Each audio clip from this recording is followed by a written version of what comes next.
World War I has always been seen as a war in black and white. It was the only way pictures from the front and scenes recreated for the camera could be filmed. But it was not the reality. The reality happened in color. The slaughter, the innovation, the shock, the political upheavals, victory, defeat. The fields were green, the mud brown, the flames bright. Now, with the aid of new computer technology, the black and white of World War I has been faithfully and with minute attention to detail recast in color.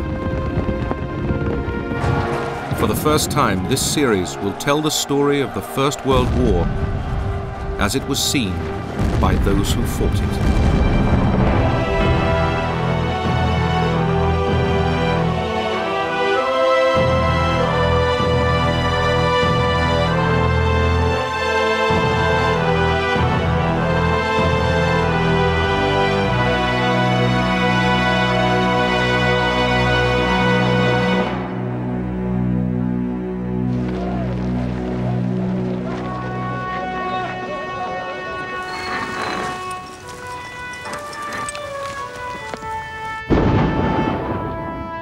World War I was war on a scale never known or imagined before. Between 1914 and 1918, some 65 million men took up arms. 10 million died in battle. 20 million were irretrievably wounded in their minds or their bodies.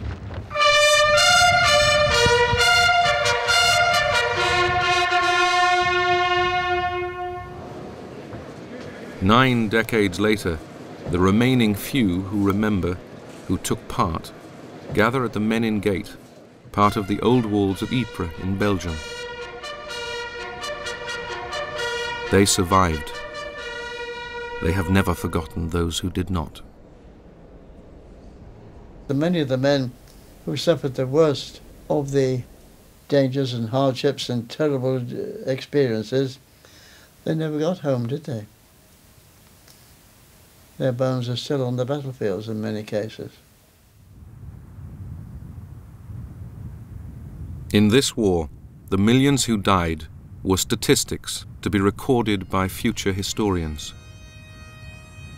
What mattered were your friends, the men around you, the men just along in the trench, the men of your gun crew. The 5 of us were a little group together, and that's what worried me most when 3, 4 and 5 were killed. All I can remember is their nicknames: Maudie, Allen, Jack and Jill. That's all I can remember. I wish I could. World War I was truly a world war, fought from the shores of America to the shores of Asia. It was a clash of great empires which destroyed the old and ushered in the new. Dynasties were shattered, a royal family murdered and replaced by revolutionary terror.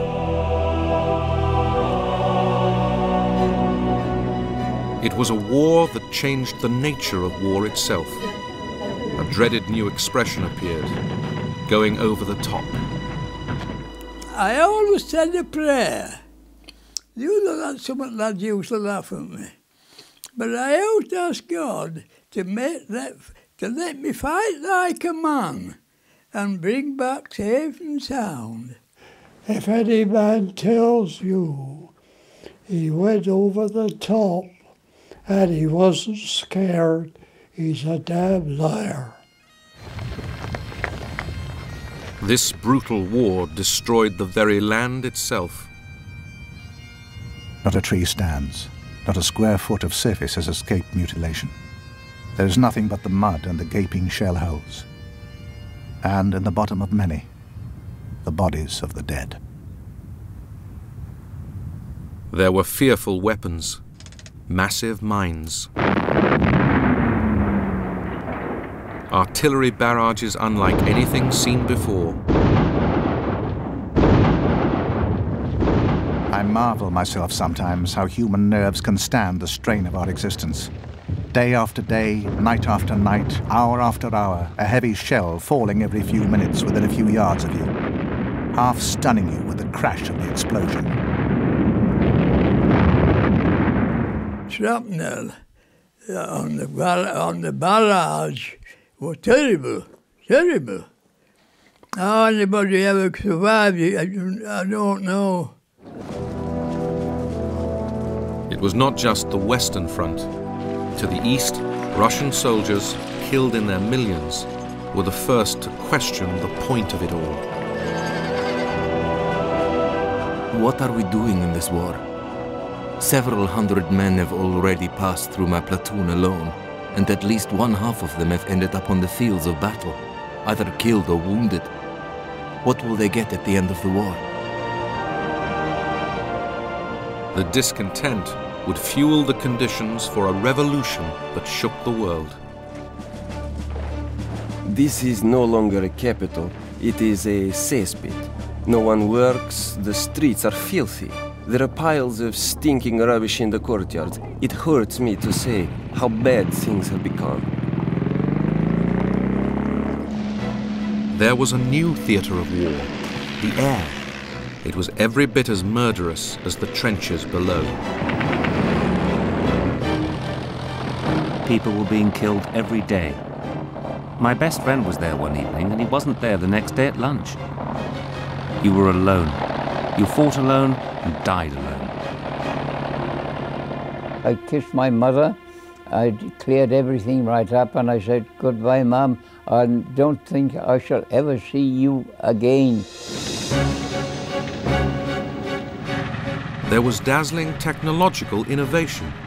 Planes which took off from a platform on a ship's guns. The aircraft carrier came into being. The first thing we had to do was to learn to fly on and off the foredeck.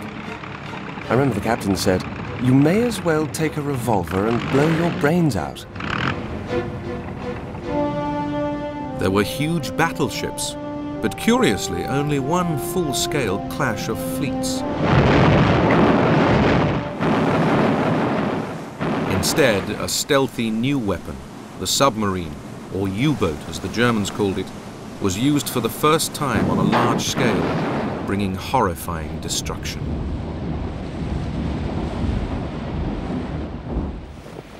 Above all, it was the cost in human life that remains so staggering. And it's the names of the battlefields that have stuck in the memory. Ypres, Verdun, the Somme, Passchendaele. Those who fought in these places witnessed suffering like no other before. We came across this Cornish man. He was ripped from his shoulder to his waist with shrapnel. His inside was on the ground at the side of him in a pool of blood. And as we got to him, he said, "Shoot me." Before we could shoot him, 30 seconds, he was dead. And the last word he uttered was "mother." And that haunted me all my life, mother. Finally, in November 1918, on the 11th minute of the 11th hour of the 11th month, the guns fell silent. Everything stopped, and there was what I can only call as a deadly hush over everything. And we all stopped, looked at one another, because we suddenly realised that we had no objective, nothing whatever to look forward to do. By the end, human beings had undergone the most devastating experience in history, and within it, one individual decision could change a life. As that German came towards me, and I can't kill him, I mustn't kill him. I can remember when I joined the army, I swore I would serve my king and country. And by some means or another, it flashed in my mind when Moses came down off Mount Sinai, the sixth commandment he brought down, thou shalt not kill. And I can't kill him. I had about 5 seconds to make my mind up. I shot him above the ankle and above the knee. I brought him down. I didn't kill him. They shall grow not old as we that are left grow old. Age shall not weary them, nor the years condemn. At the going down of the sun and in the morning, we will remember them. And I very often wonder whether the sacrifices that we made are worthwhile. That is, have the years condemned us? How did it ever come to this? A global war of millions, and yet its beginnings seemed just a pinprick.